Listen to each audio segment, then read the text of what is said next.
It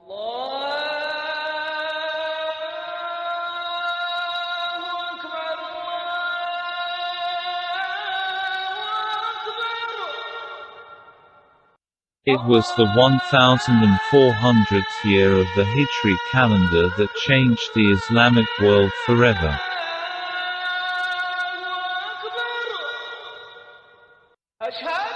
If the religion of peace, today, is seen associated with terrorism and violence by a few people in the world, its roots can be traced back to this year.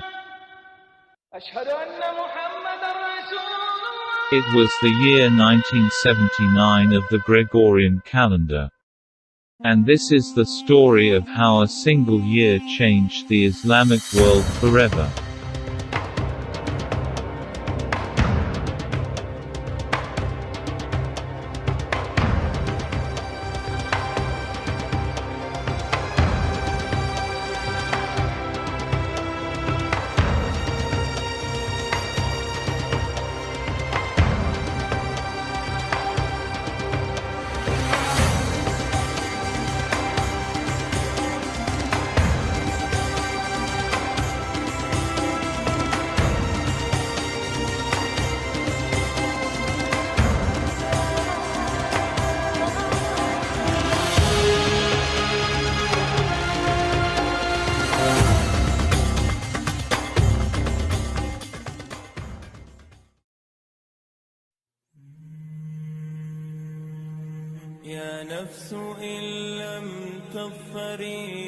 Similar to other Abrahamic religions, Islam also believes in the linear flow of time.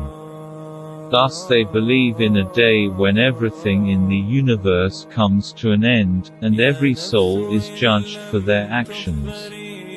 Known as the Judgment Day in Christianity, and Qiyamah in Islam, it's the day when the world comes to an end, and every soul stands before Allah. Allah judges them on the basis of their deeds, and grants them Jannah and Jahannam. Islam believes that towards the end of time, when the world will be full of evil and injustice, there will appear a messianic figure called Al-Mahdi. According to the prophecy, he will rule the world from 6 to 9 years, and will get rid of all the existing evil in the world. Al-Mahdi is not mentioned in Quran but in the hadith of Jafar al-Sadiq. Nonetheless, he is a part of both Shia and Sunni beliefs. Al-Mahdi is not his name but a title given to him for his pure character and deeds, which means, the rightly guided one.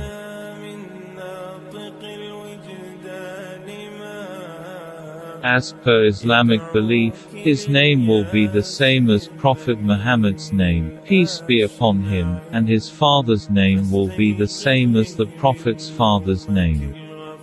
He will be born in Medina, and will run away to Mecca to protect himself from the ruler of Medina, who will get jealous of his popularity and will try to kill him. Mahdi's arrival will be considered as a countdown for Qiyamah, and it is believed that Mahdi and Jesus will fight side by side with Dajjal, the false prophet, before the world ends. On November 20, 1979, a few people took Kaaba hostage on gunpoint. No pilgrims were allowed to go out, and no one was allowed in. They claimed that they were the army of Al-Mahdi, and that Mahdi has arrived. These people were led by a man named Muhammad whose father's name was the same as the Prophet's father's name. He was born in Medina, and he ran away to Mecca to claim his empire. Muhammad bin Abdullah al-Qahtani, born in Medina, and running away to Mecca, everything fit the prophecy. The day was also chosen very carefully. It was Muharram 1 of the year 1400 as per the Hijri calendar. Muharram is the first month of the Hijri calendar, hence it was the first day of the year 1400.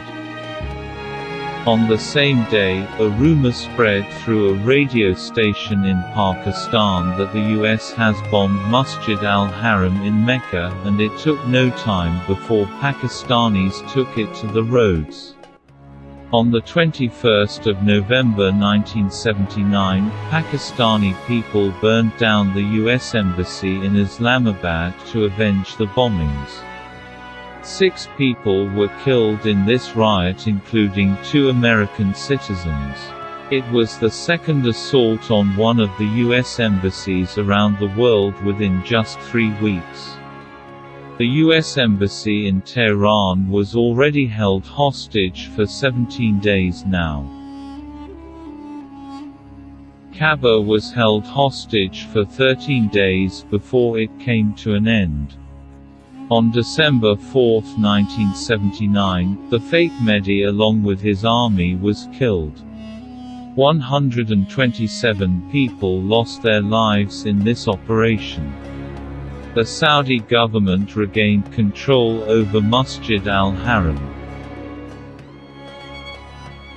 Mecca's soil was soaked in blood after hundreds of years. The nightmare came to an end, but not before it left a long-lasting impression on a 22-years-old Riyadh-born civil engineer named Osama bin Laden. In an interview, Osama claimed that the Kaaba hostage inspired him to take up arms, and do something similar to uproot Western influence in the Islamic world, and destroy Western civilization forever, which he believed was the cause of all the evil in the world.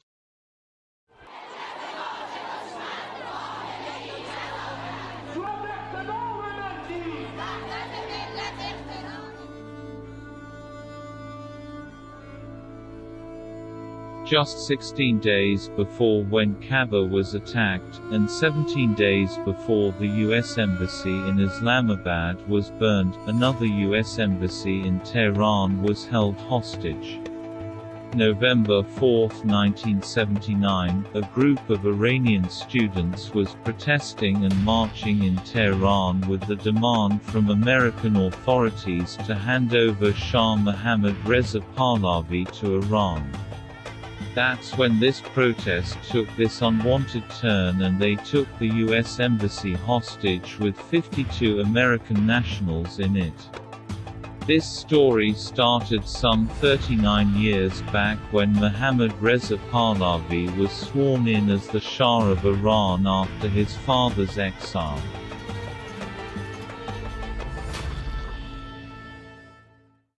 Mohammad Reza Pahlavi was sworn in as the Shah of Iran on September 16, 1941, after his father's exile. He was seen as a playboy and too Western in his day-to-day approach and administrative decisions. Such was hate against him that an assassination was attempted against him in 1945. He survived, but the hate continued. Years passed, and he saw an uprising against him in 1961. He managed to suppress it with the help of the United States. Shah's army and the intelligence from the CIA were the main reasons that he could suppress this revolt, but not having a leader to this movement and a clear agenda were also responsible for its failure. This failed revolt attempt didn't stop him from westernized Iran. He made several changes that were not seen in a positive light by the orthodox Islamist population of the country. Some of these changes were, allowing Iranians, Jews, Christians, and Zionists to take the oath for office on their respective holy books instead of Quran, and allowing women the right to vote. Ayatollah Khomeini, who was the leading opposition voice, opposed these decisions and said, claiming that Iran will always be an Islam-first country, and a woman can't decide its fate.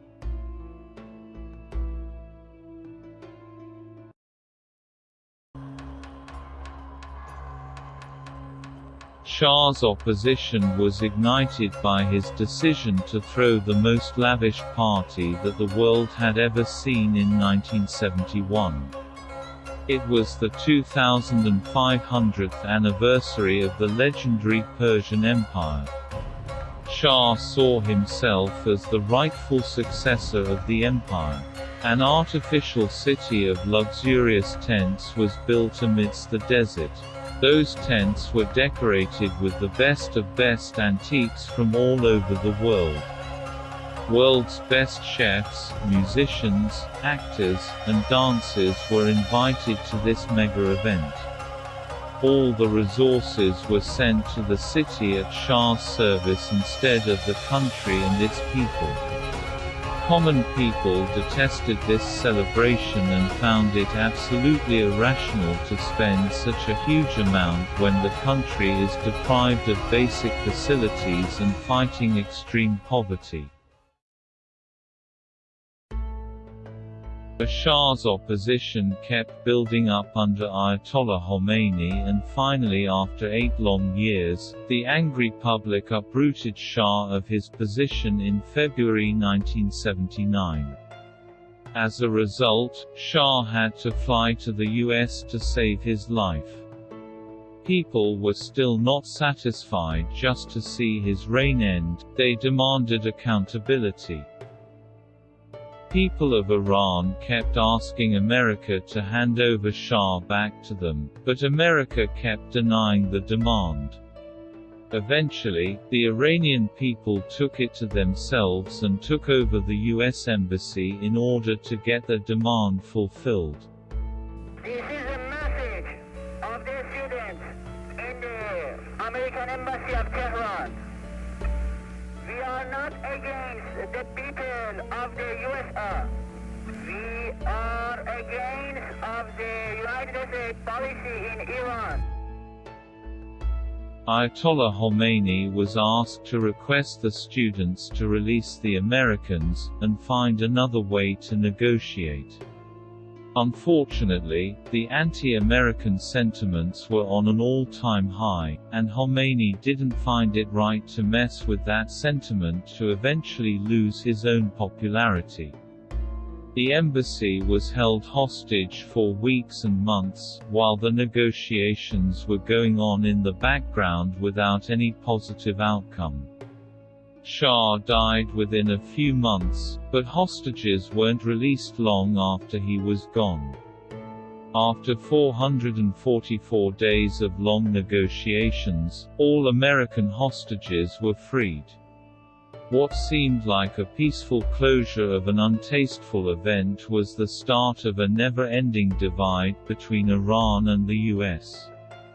It created a divide between Iranian people and the Western world for generations. The hostile attitude toward each other that we witness today can easily be traced back to 1979.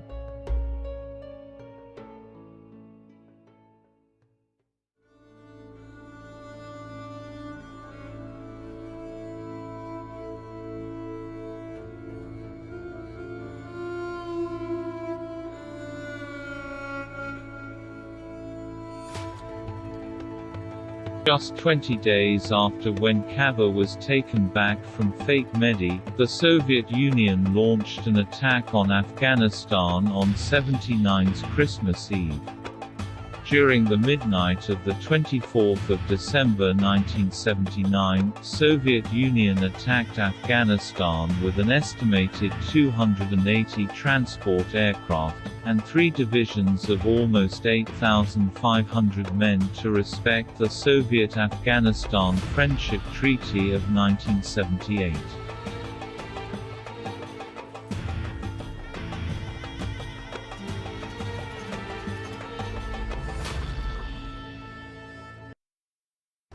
In April 1978, Afghanistan's centrist government, headed by President Mohammad Daoud Khan, was overthrown by left-wing military officers led by Nur Muhammad Taraki.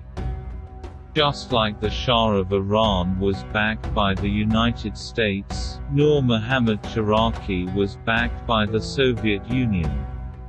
Similar to Pahlavi, he was also extremely unpopular in the masses. As he took charge, he initiated a series of radical modernization and land reforms throughout the country. These reforms were deeply unpopular among the more traditional population and established power structures in the rural side of the country. This dissatisfaction eventually turned into aggression. Several insurgent groups were created to overthrow the Taraki regime. These groups were collectively known as Mujahideen. By April 1979, large parts of the country were in open rebellion against him. In September 1979, Nur Muhammad Taraki was assassinated under orders of the second-in-command, Hafizullah Amin, which soured relations with the Soviets. I'm very sorry that you call it coup. It was not a coup, it was a revolution. It was started by the will of the people.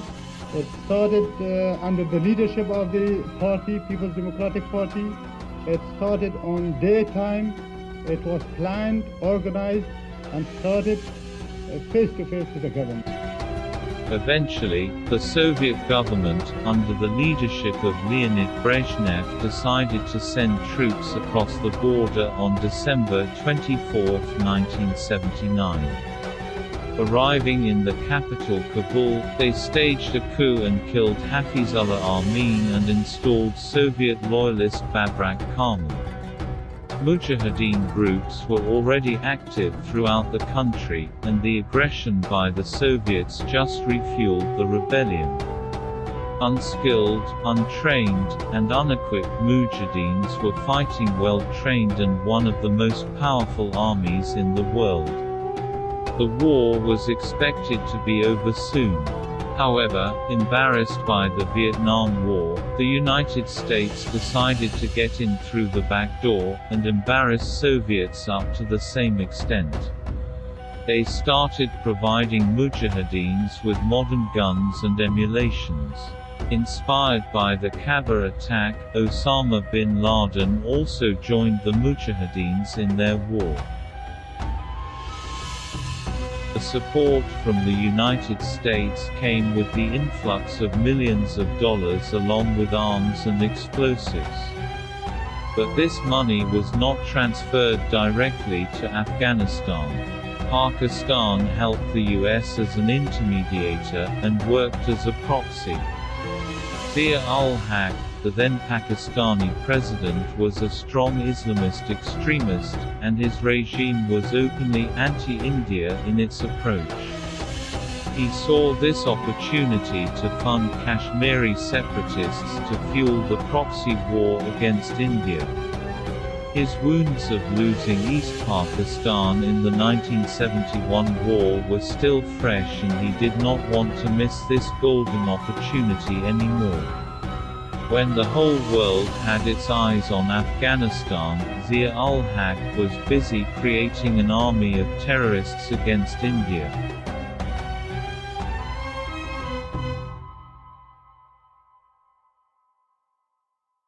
Soviets had to return from Afghanistan after 9 long years.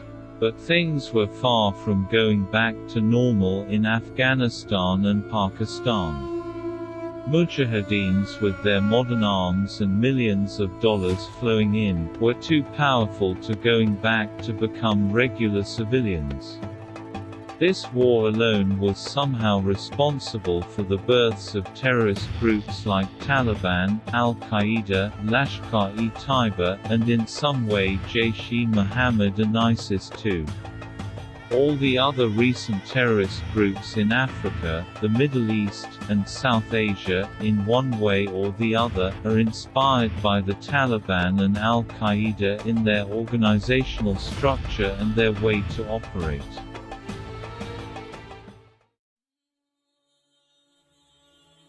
The 1400th year of Islamic history was far from getting over. When the world thought that it couldn't get any worse, Iraq attacked Iran in September 1980. Iraq was eyeing Iran's dominance in the region for a very long time, and just when Iran's governance was in total turmoil, Iraq attacked Iran. This war lasted for 8 more years. Hundreds of thousands of people were killed and millions were displaced. When the war ended, both the countries were destroyed to the extent that it would take decades for them to recover and rebuild. A clear division between the West and the Islamic world was created in the 1400th year of the Hijri calendar. It led a few sections of the Islamic world to believe that taking up arms against the establishment or ideological opponents is justified under the name of jihad. Generations after generations in these countries are getting sacrificed to this idea, and it doesn't show any sign of slowing down anytime soon.